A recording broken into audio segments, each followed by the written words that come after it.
We all know the modern roadmap to success.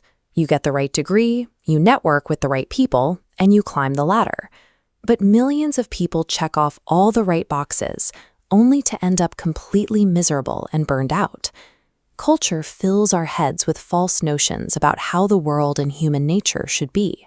We act on these misconceptions, pursuing dangerous shortcuts, chasing abstract money, and waiting for inborn creativity, only for reality to punish us with disenchantment and dead ends.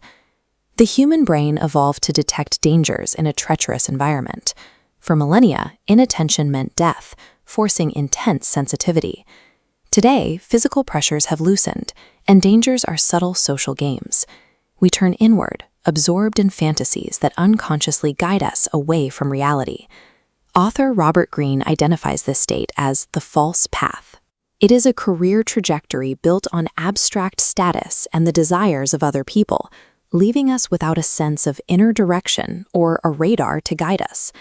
Eventually, the work world slaps us in the face. We discover that some people have fragile egos and devious natures, and we find ourselves blindsided by betrayal or the soul-crushing indifference of a large organization. We often blame other people for these woes.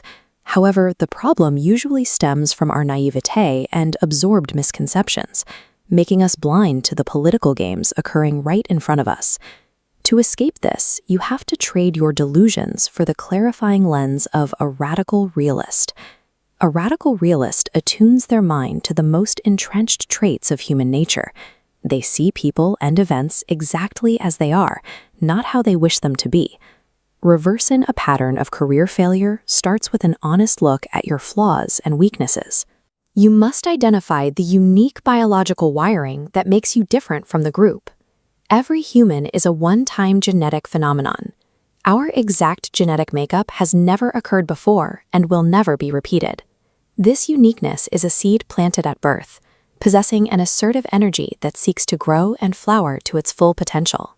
Abraham Maslow observed that children know exactly what they like and dislike from a very early age.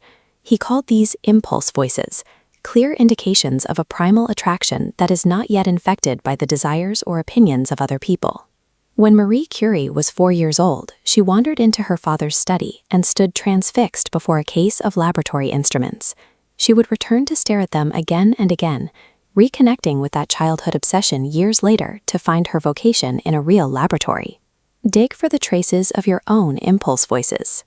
Identify a subject that stimulated an unusual degree of curiosity or a desire to repeat an activity that you never tired of. These reactions are reflections of your unique chemistry. Discovering your calling is an act of archaeology. You look backward at your own uncorrupted biological impulses, rather than looking forward at the opinions of others. Some childhood interests feel strange or out of place.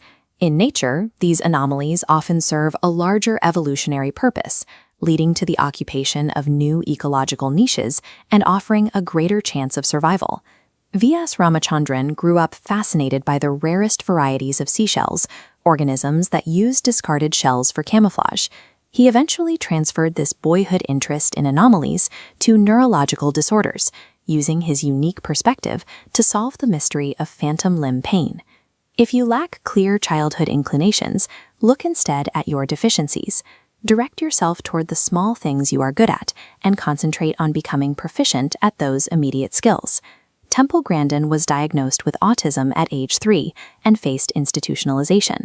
By ignoring her weaknesses and focusing strictly on the 1 or 2 things she was naturally good at, the visual reasoning she used to understand animals, she pioneered new standards in livestock science. A life's task often surfaces through perceived flaws.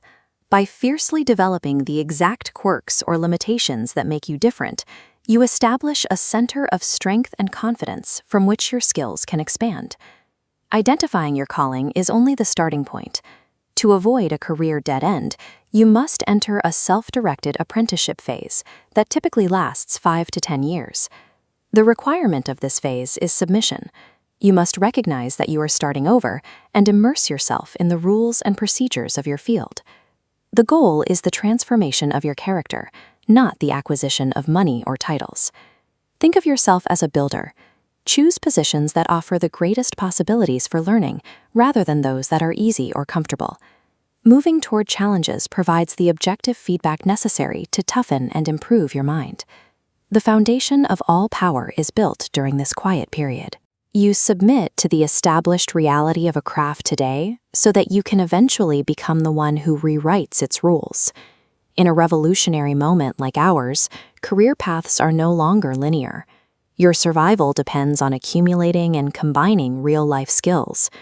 The ability to adapt your core inclinations to changing circumstances is the best path to a superior career. You must cultivate the craftsman ethic, where the primary motivation is the work itself. Masters are driven by the pride of making something well, a spirit that protects them from the emotional highs and lows of their profession. Steve Jobs personified this ethic. He cared very little for material possessions or status. His singular focus was on creating the best and most original designs, and when he did so, good fortune followed him naturally. True mastery emerges when you peel back societal fantasies and reconnect with your biological uniqueness. By enduring the rigorous reality of the work, the brain eventually internalizes a field so deeply that it reaches a power once reserved for the mystics and magicians of the past.